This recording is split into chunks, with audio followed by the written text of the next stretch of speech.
Hello everyone. You're watching Daily Court Updates with Bar and Bench, where I, Soumya, will be presenting updates from courts around the country. Starting with Supreme Court of India, the Chief Justice of India D.Y. Chandrachud said on Monday that he aims to employ technology in listing of cases, thereby reducing the role of registry and the CGI as master of roster when it comes to listing. The role of CGI as master of roster had come under the scanner in recent year, with allegations being raised against various CGIs that they were allocating certain cases to specific benches. The next big update is coming from the issue of Delhi riots. A special court dealing with Delhi riot cases recently pulled up the prosecution for bringing up witnesses not relevant to the trial and issued a last warning to the authorities. At the cost of repetition of its previous directions, the court reiterated that before obtaining summons for any witness, a duty was cast upon the investigation officer and the prosecutor to ensure relevance of such witnesses.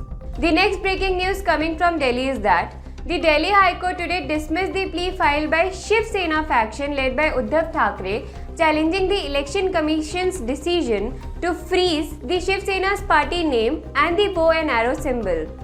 The court directed the Election Commission of India to decide the proceedings relating to allotment of symbol and name as soon as possible. The next story is coming from the unfortunate Morbi Bridge incident that happened recently.